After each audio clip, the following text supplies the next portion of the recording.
Hey everyone, Cole here with trainwithcole.com. I wanted to make another video about a topic that is pretty important to me because I feel like it's something that relates far beyond fitness, bodybuilding, physique change, any kind of goal related to that. It really totally applies to all of life.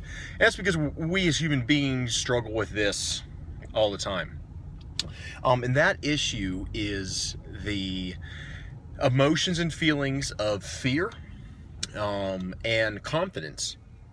And what I want to talk about today is based out of the book titled The Confidence Gap by Russ Harrison, I believe is the author's name. The book is about the psychology of the mind and how it relates to confidence and how confidence and fear kind of entangle with one another, and how we can overcome fear that we have both internally and externally, as well as how can we become more confident in a given task. And so again, this applies to really every piece of life. But what I want to give you guys are the basic tools, I think, or a basic tool on how to overcome fear in your life and how at the same time become more confident in what you're doing. And so this can apply to anything fitness related, physique change. This could apply to anything you're trying to achieve in life that's personal, or maybe that's related to your job, your work, your family. And we want to begin with the idea that everyone has fear. Everyone has fear, everyone has self-doubt to some degree.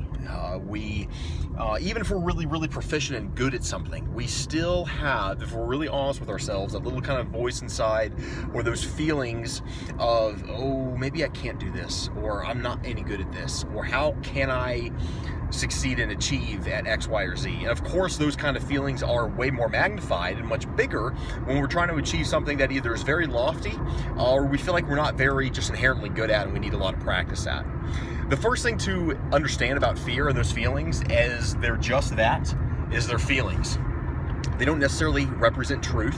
I think a lot of times we might have a fear about something, or we might feel a certain way about something, and we believe that that is in fact reality. But in a lot of the times and cases, it's really not, or it's certainly not the whole picture of reality. So what do we do with that though? When we have that, when we feel that, how do we do it? I think a lot of times we try to flee from it. We try to run away. We try to bury it. We try to get it out. And normally what happens is we just magnify it all the more. We focus on it all the more when we do that. And that style of method of trying to get rid of fear just really isn't effective, at least for most people. Rather, what I think and what really this book really argues, and I found it to be really true in my life, is when we have a fear about something or an uncertainty about something that we're trying to achieve or do and we just don't think we're capable of doing it, the best thing we can do is to acknowledge that fear is there, that we feel it, and then just let ourselves feel it. And then go about doing whatever it is the task or goal at hand is.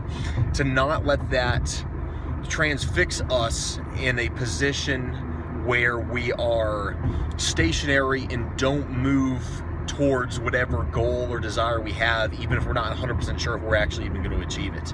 The worst thing I think we can do is let that fear and those feelings of self-doubt paralyze us, which is extremely common. I've done that before. Everyone has, if they're honest with themselves to some degree about something. But if we let ourselves just feel those feelings of fear, feel that self-doubt, and just go ahead and proceed onwards anyway, to have the courage to go ahead, a lot of times we find a couple things. Number one, that the fear and the self-doubt that we have, it actually doesn't become more magnified when we go pursue and do whatever it is. We often find that we become more efficient at it. We often find that it's not really as scary as we thought it was, and it's certainly more achievable than we thought it was a lot of the time. And then in conjunction with that, what typically happens in most scenarios is we actually become more confident in whatever task or goal that we're going after, because we go ahead and we go forward anyway despite of that fear. We don't let that again paralyze us. And what we find is, as we continually do this,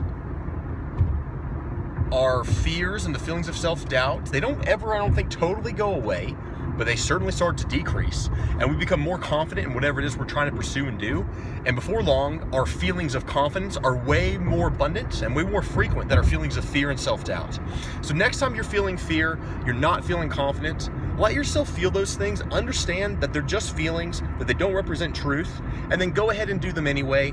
Remind yourself of what is true, however, that you are absolutely capable of whatever it is you're trying to achieve, whatever goal or desire you have, and go ahead and just do it anyway. So let me know what you think about that. Comment below. If you agree or disagree, I'd love to chat about it. Thanks.